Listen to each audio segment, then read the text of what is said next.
Tourclub Jereveen. Helemaal. Alsjeblieft.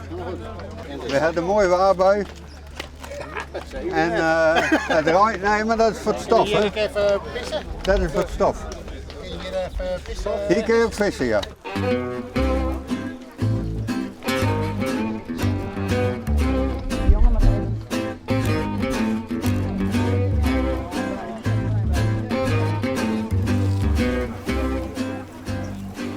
Daar heeft hij je vinger eronder.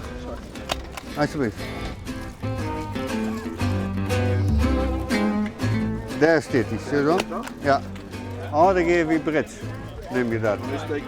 Nou, een lidstikje. Een centikilometer. Dan ben je hem daar.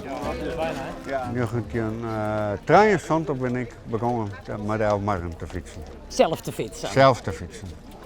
Hoe in daar? Best rennen of best maar de fiets? Met de fiets. Ah, oké. Ik heb 20 keer dus fietst en ik ben 23 keer vrijwilliger. En mis je het fietsen dan? Ik Sander? Ja, zeker. Ja, de gezelligheid en die mis ik dan ook, ja. Ja, want jou maar net Ja. van dit plak al, hè? Nee. Alsjeblieft. Ja, zit er mooi op. Hij is een mooie fiets. Dit is een goede stem. Dat is een goede stempel. Ja, dat is prima. En maar hoeveel mensen steen je in zo'n past? Ja, we staan meestal met 4 mensen. Maar nu hebben we de kraam bij hebben, maar we met 2 mensen staan. Dus het is onpoorten, Het is ja. ja, het is echt ongepoten.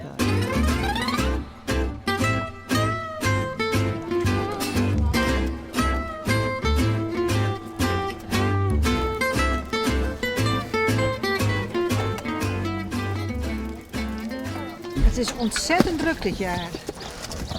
Ik heb zelf nog geen kopje koffie gehad en ik ben echt een koffiejunk. Maar heel erg leuk. Heel erg leuk. En dit jaar iets bijzonders is, omdat het voor de 50ste keer is. Vanmorgen hebben we hem wel van de eerste meest gekregen. En die alleen maar zeiden stempelen en wegwezen. Dat zijn de mensgezellige meesten. En nou zitten we wat in het gezelligere Dan zitten we meer in de genre. cellen die even hun del jouwen, in Geiers even.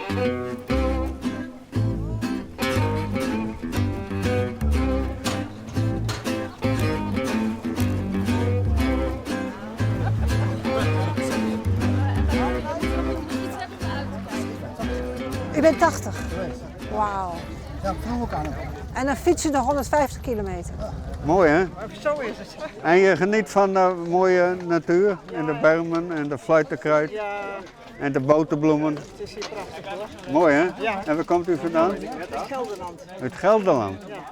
We wennen jou zelf. Ik ben in Dieren. Oh, dus je bent niet net in Friesland. Nee, nee. Maar je bent wel Fries. Ik ben een echte Fries, ja. Ja, Een echte snitser. ja een echte snitser, ja. Ja. Maar voor de Alphenmarkt kom je altijd vroom. Ja, ik ken er net zonder. Het is voor mij een tussenkomst. En wij fietsen ik together, fietsen wij hem een weekend van tevoren. Ja, met z'n tweeën heel stil. Genoten van de bermen met fluitenkruid, mosterdzaad, de paarden in de wei, de lucht. Ja, fantastisch. Iemand heeft me leren fietsen. Hij zegt alleen je benen bewegen, meer niet. En dan gaan we kijken hoe mensen op de fiets zitten. Hij zegt, kijk, je verspillen energie, je moet alleen maar je benen bewegen. Dansen op de fiets. Meer hoef je niet te doen. Dan kan je de hele wereld aan. Nou, je bent er haast, hè? Ja, zei dat. Ja.